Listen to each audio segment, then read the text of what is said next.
आज का बाइबल का वचन प्रज्ञा का ग्रंथ अध्याय 7 वचन 7 से 11।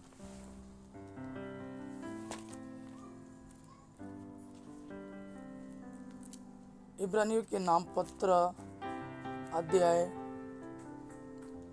4 वचन 12 से 13। और आज का सुसमाचार सन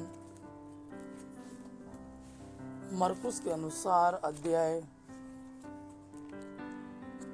10 वचन 17 से 30। प्रज्ञा का ग्रंथ अध्याय 7 वचन 7 से 11। प्रज्ञा का ग्रंथ अध्याय 7 वचन 7 से 11।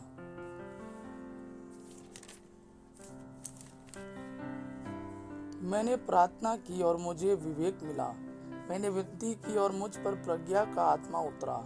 मैंने उसे राजदंड और सिंहासन से ज्यादा पसंद किया और उसकी तुलना में धन दौलत को कुछ नहीं समझा।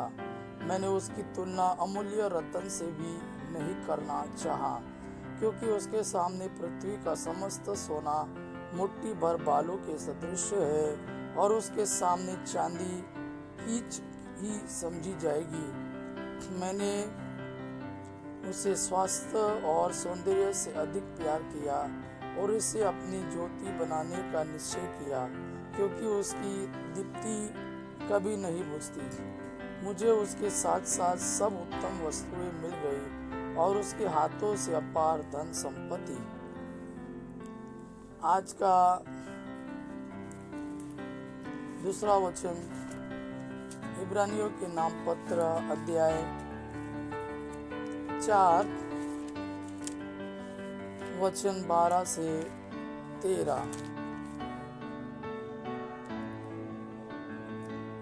क्योंकि ईश्वर का वचन जीवन सशक्त और किसी भी दुधारी तलवार से तेज है। वह हमारी आत्मा के अंतरतम तक पहुंचता और हमारे मन के भावों तथा विचारों को प्रकट कर देता है। ईश्वर से कुछ भी छिपा नहीं है। उसकी आंखों के सामने सब कुछ निरावरण और खुला है। हमें उसे लेखा देना पड़ेगा। आज का सुसमाचार सन मरकुस के अनुसार अध्याय 10 वचन 17 से 30।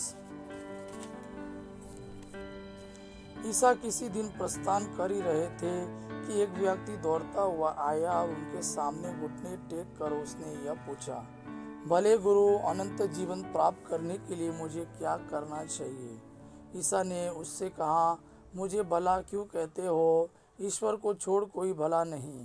तुम आज्ञाओं को जानते हो, हत्या मत करो, व्यभिचार मत करो, चोरी मत करो, झूठी गवाही मत दो, किसी को मत ठगो, अपने माता पिता का आदर करो। उसने उत्तर दिया, गुरुवर, इन सब का पालन तो मैं अपने बचपन से करता आया हूँ। ईसा ने उसे ध्यानपूर्वक देखा और उनके हृदय में प्रेम उमड़ पड़ा। उन्होंने उससे कहा, तुम में एक बात की कमी है। जाओ, अपना सब कुछ बेचकर गरीबों को दे दो और स्वर्ग में तुम्हारे लिए पूंजी रखी रहेगी। तब आकर मेरा अनुसरण करो। यह सुनकर उसका चेहरा उतर गया और वह बहुत उदास होकर चला गया, क्योंकि वह बहुत धनी था। ईसा ने चारों ओर दृष्टि दौड़ाई और अपने शिष्यों से कहा, धनियों के लिए ईश्वर के राज्य में प्रवेश करना कितना कठिन होगा। शिष्य यह बात सुनकर चकित रह गए।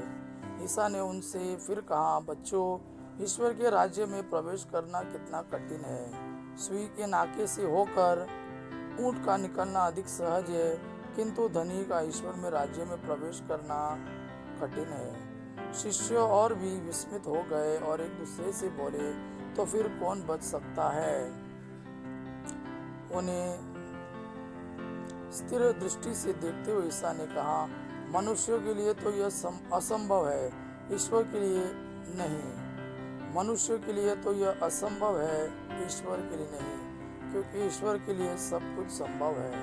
तब पेतरुस ने यह कहा, देखिए, हम लोग अपना सब कुछ छोड़कर आपके अनुयायी बन गए हैं। ईसा ने कहा, मैं तुमसे यह कहता हूँ, ऐसा कोई नहीं जिसने मेरे और सुसमाचार के लिए घर, भाई बहनों, माता पिता, बाल बच्चों अथवा खेतों को छोड़ दिया हो और जो अब इस लोक में 100 गुना न पाए, घर, भाई बहनें, माताएं, बाल बच्चे और खेत, साथ ही साथ अत्याचार और परलोक में अनंत जीवन। यह प्रभु का वाणी है। प्रभु को धन्यवाद।